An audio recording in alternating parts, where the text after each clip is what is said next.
Hi, and welcome back to Football Made Simple. Two European giants faced off in the Champions League as Barcelona hosted PSG at the Nou Camp.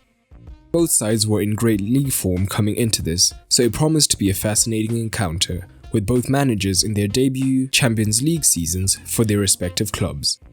And in the end, the game ended 4-1 to PSG, thanks to goals by Moise Kean and Mbappe hat-trick, whilst Messi netted for Barcelona. The XG indicated it was a well-deserved win, 3.13 to 1.67. But what tactics did both managers use? Let's take a look. A special shout out to everyone who's been able to support Football Made Simple on Patreon so far. If you want to help the channel, I'd love it if you considered supporting on patreon.com/footballmadesimple, and you'll get perks like early access to videos, exclusive content, and so much more. And here's how Poch and Kerman lined up, courtesy of our video sponsor, the OneFootball app. If you want more formations like this, news, transfer updates, as well as stats on your favorite teams and players, check out the OneFootball app. The best part is, it's absolutely free through the link in the description below, and it helps to support the channel. Now, let's start with what PSG did in controlled possession. On the rare occasions that Barcelona pushed high, PSG were happy to go longer, with Keylor Navas attempting 16 long balls compared to Ter Stegen's 6. This was encouraged by having Icardi up front, who is capable in the air, and Mbappe would tuck in close to him to pick up the second ball.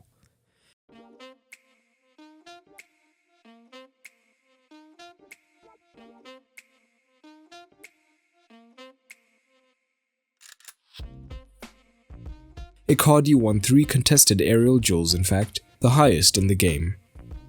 But generally, Barca did not press high up, instead setting in a 4-5-1 mid-block with Messi up top, who would only press sporadically.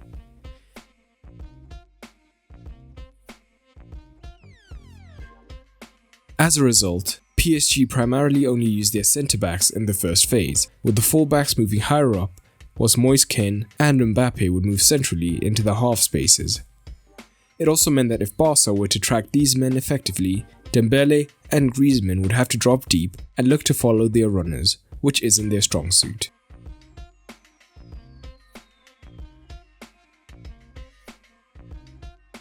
In fact, we see elements of this in Mbappe's second.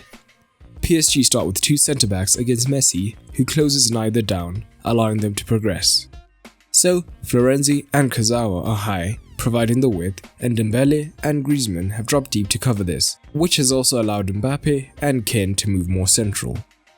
Alba is drawn to Kean, opening up space for the pass, whilst Florenzi can make the out-to-in run as Griezmann isn't defensively aware. Griezmann completely lets his man go, allowing Florenzi to cross to Mbappe, who can attack quickly from the central zone on the left to finish.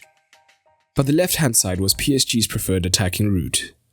Once again, Kurzawa moving high and wide was a major factor, as he was effectively an auxiliary winger, and this allowed Mbappe to play as an inside forward, which would draw Dest central.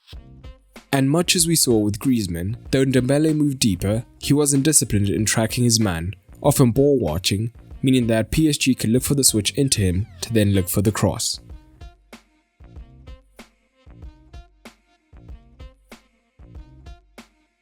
We see this in PSG's equaliser.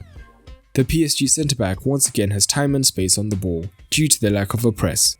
Florenzi is high as the winger, and Mbappe central has completely drawn in Dest, and as discussed, Dembele may be deep but is not really tracking his man, so Florenzi receives the switch.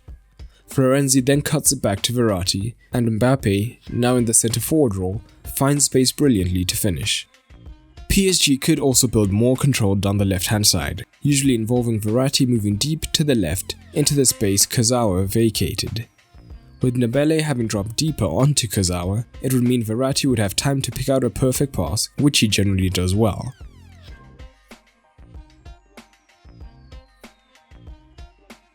But we often saw the Barca midfield being drawn into a higher press to prevent PSG progressing centrally so easily, as Messi was high. In these scenarios, Mbappe could drop into the space created, and he was sharp with his turns, facing his man up before beating him.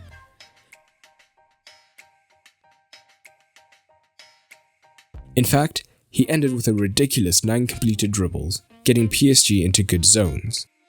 But let's touch on what Barca looked to do. Barca generally looked to build up short, and we did see PSG look to press high at times, with Mbappe being drawn in central when Barcelona dropped their centre-backs into the box, which would then allow Ter Stegen to find the fullback.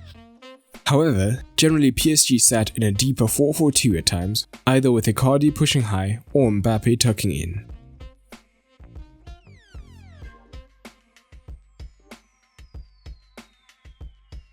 Barca often built with a 3, with Dest deep on the right to give them the numerical advantage.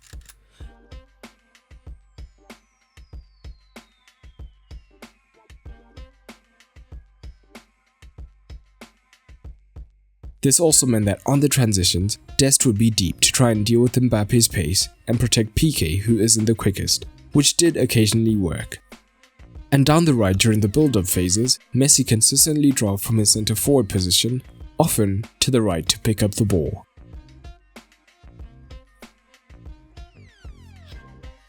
This was facilitated by Dembele pushing the fullback deep, whilst Mbappe tended to hang higher up the pitch, as we see in PSG's average positions. Messi could then look to find Dembele making the run behind the fullback, whilst De Jong could also make the third man run if Dembele was tracked.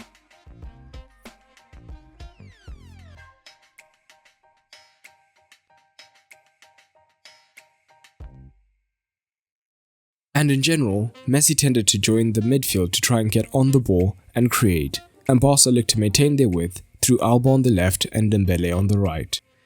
De Jong and Pedri would often make forward runs into the space vacated by Messi to try and create chances. This is how the penalty comes about, in fact, through a De Jong run. But PSG tended to keep Mbappe high, so Barca could look for the switch out to Dembele to be 1 versus 1 against the fullback, with Dest occasionally joining.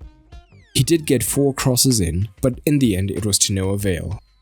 PSG keeping Mbappe high in some of the defensive phases also paid off, with Barcelona overcommitting, allowing PSG to finish their 4th. Overall, this was a dominant performance from PSG, creating good situations from open play, where Barcelona struggled badly, so Poch will be delighted. Mbappe, of course, was the star turn, piling the misery onto Koeman, who will have a tough task turning this around, although stranger things have happened. But what did you make of this match? Drop it down in the comments below with anything else you noticed. And a big thanks to Loic and Kristen Linde for helping to support FMS on Patreon. But that's all for today, and remember, keep it simple.